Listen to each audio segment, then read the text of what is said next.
Hey, is that local Mana DM player getting under your skin every week?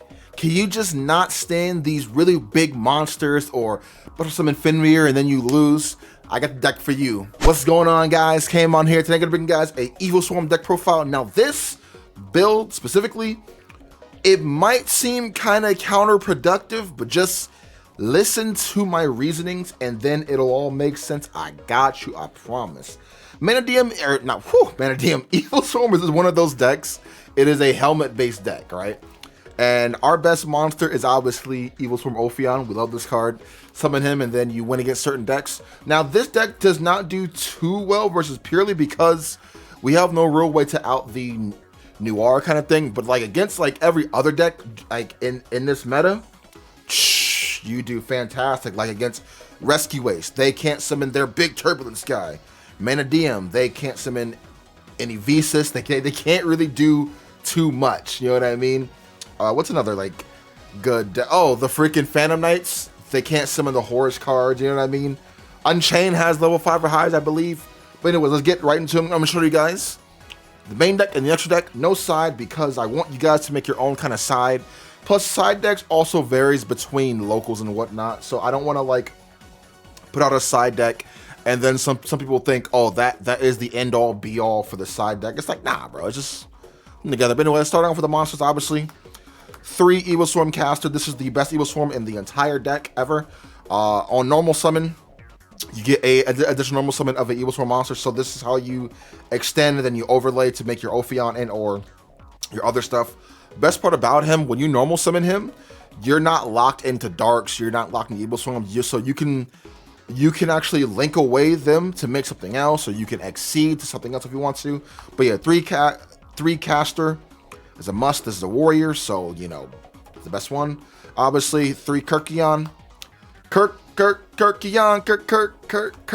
He's really good too. You can banish an Evilswarm monster from your graveyard, then add an Evilswarm monster from your graveyard to your hand. Also, you can additionally normal summon an Evilswarm monster from your hand. So this is another one. This is how you extend, and this is how you kind of recycle your stuff back. So 3 Kirkion. The next for the 3 elves, obviously 3 Heliotrope. If you guys didn't know, his text is backwards, believe it or not. So pretty cool thing. And oh, another thing about Evilswarms, all of their attacks are different. Like caster is 1750. He's 1600, but his defense 1550. He's 1950, so that extra 50 kind of gets you over certain monsters. So yeah, 3 of those, it's a vanilla. Now for the 1-ups, I am playing the 1 Thunderbird and I am playing the 1 Mandragora. Thunderbird, in hindsight, if you want to play 2 of these over this, you can. This just banishes himself, but I just think Thunderbird's cool, so that's why I'm playing it. But again, if you want the most consistent build, don't play this and just play either 2 or 3 Mandragora. What this card does is pretty cool. So if your opponent controls more monsters than you do, you can just summon this to your field for free. So even if you control 1 and they control 3, you can just boop. You know what I mean? So that's why this card's pretty good. But yeah, that is it for the Evilswarms, bro. Very self-explanatory, very standard. Every list will run these. Amalgamation of either 2 or 3 of this. But again, cut Thunderbird to play the second one of this because this is way better in your opening hand, especially if you're going second. But yeah. Other monsters, obviously, through Rescue Rabbit, come on. Only target is this. And now that we're in a Link-ish era, you know what I mean? You can either make an Ophion, any other Link monster, or a Link monster, or you can make another Exceed, which is pretty cool. So, just through Rescue Rabbit, I think this card is neat, nifty. You only have those targets, but it's like, you want to try to get to your Ophion as soon as possible. Like, let's say you're fighting like against Branded. It's over. They got nothing for you, bro. They can't do anything. It's a wrap, bro. And now for the controversial card that I am running in here, which in my opinion, I get it doesn't make any sense, but on paper, it makes perfect sense, which is 3 Fenrir. This card is so good in here, bro. I know you're thinking like, oh, it's level 7, so it kind of conflicts with this deck. Yes and no. So you want to go first with this deck at all times. You know what I mean? You want to set up your Ophion, back row, you're good to go, right? So imagine an Ophion with a Fenrir on the field too, because nowadays decks can get rid of Ophion so easily with their monster effects. You know, we got the SP Little Knights, we got the Sprite stuff, you know what I mean? Every little thing can get past Ophion. But if he's backed up with a Fenrir, it makes it even better. And it's like, yo, you can just discard this too if you really want to for certain other cards in your main and or side deck, if that makes sense. Plus, we are playing a certain card in here that can help with this deck tremendously. But yeah, just 3/3 Fenrir.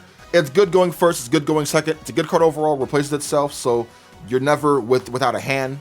And yeah, just Fenrir. Play the card, good card.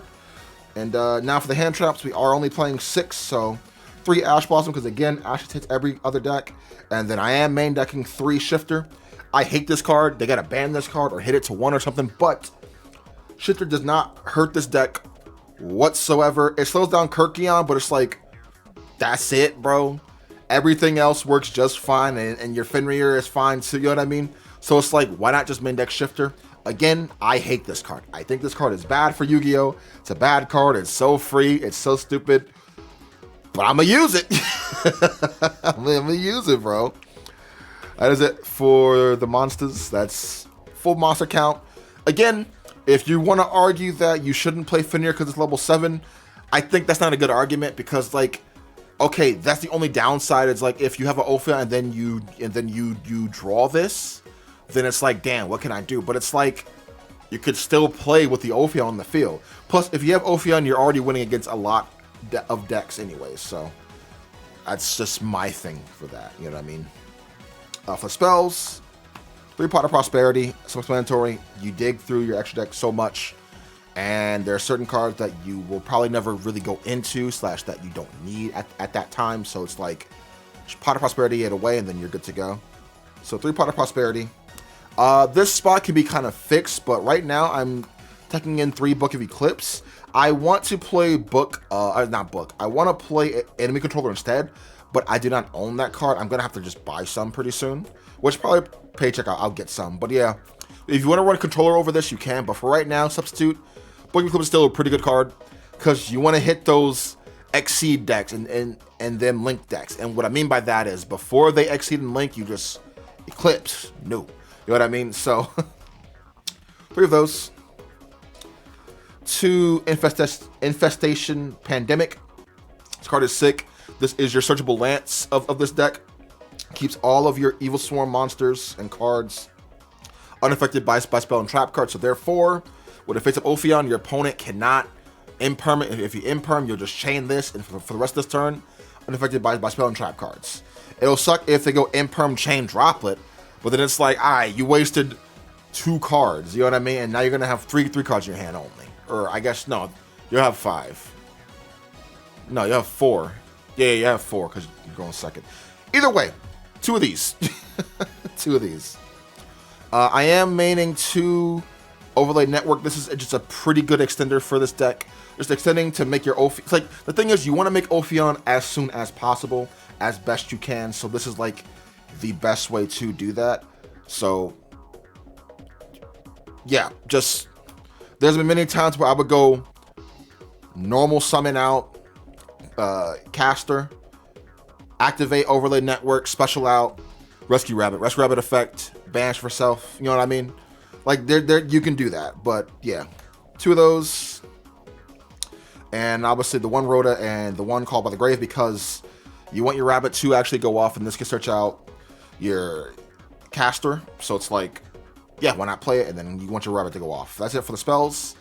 Now for the trap cards. Trap cards can kind of vary, but this is what I'm having so far, just for fun, you know what I mean? But we're playing 2 Draco Utopian Aura.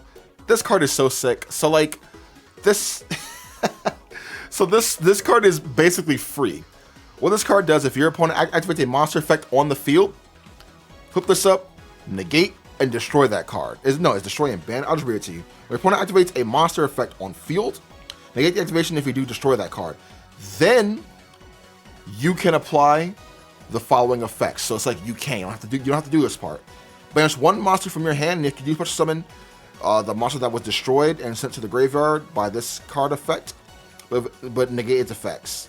So it's like that second part, if you want to do that, you can, but that's not mandatory. So overall, this is just a free Negate, no. And it's a counter trap, too. This card is so sick.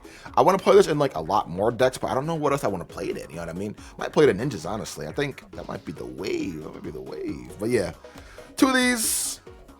2 Tikaboos, because everything in here is different. This is a warrior. This is a spellcaster. This is a rock. This is a plant. Thunder. This is a beast. This is a psychic. So everything is different, so therefore this is always live no matter what. And a lot of the meta these days play the exact same thing, so why not? And the last card we are running is obviously the one Infestation Infection. This card is super good, and this is how you can kind of bait out a lot of back row and monster effects, etc., etc. Really cool. Like if your opponent's trying to make their SP leave, you know what I mean? I normal summon out a monster, use the effect, and they go SP target. I can go effect, banish it. Therefore, your SP stays, and then add something else to my hand. But yeah, that is it for the main deck. That's solid 40 cards. I like it. Again, I would just change the Thunderbird for the second Mandragora, but that's about it. Now for the extra deck, which is how we win. For the links, 1 SP, obviously the best card. Steel Swarm Origin, you don't really go into this, but like there are times where I do go into this. This card is super sick. And then the 1 Unicorn, because why not? Again, I might take this out and just put IP instead, because I don't really, well, you know, it depends. It depends on what you want to do. Like if you want to take this out, you can, but it's like it's part of the archetype, but it doesn't do too much. But yep, those 3. Now everything else is just Exceed straight up, which is we have a lot of Evilswarm stuff, but holding off, we have the 1 Evilswarm Nightmare. It books of moons your opponent's monsters and cards, so why not? Dweller's really good again, so we're gonna be playing Dweller again, obviously. Raiders Knight, because we can go into the big OTK and win, and because like this card is sick, so why not? We are playing the Evilswarm Bahamut, and with the Evilswarm Thanatos. Takes a monster and what, it stops targeting, right? You can detach me. Oh no, he makes him unaffected by other monster effects. Oh, so going into like a Zeus with him is pretty good, because you summon him, use the effect, unaffected monster effects into battle attack. The monster effects can stop it, and then since you do have the spell card, you know what I mean? He's unaffected by everything this turn, so that's pretty cool. Also, it's a quick effect, so believe it or not. So yep. Next, Tornado Dragon. Obviously, you want to get rid of the back row and whatnot. That's a good card overall to have in here. Obviously, we're running 2 Ophion, because Ophion is the main card in here. I would run 3 because I want to, you know, get off 2 with Pot of Prosperity, but there's so much room in here that you do want to run.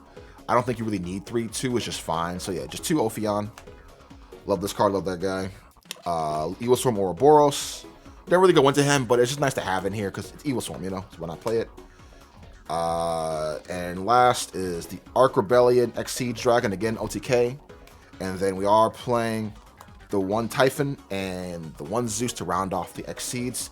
Typhon's really good in here because it's it only really stops this card, but it's like everything else is under 3,000, so you're good to go. And you know, Zeus is Zeus, so it's like, why not play it? Yeah, man, that's it. Hope you guys did enjoy this deck profile. Make sure you like, comment, subscribe to the video. See you guys next time, man. Have an awesome one. Peace.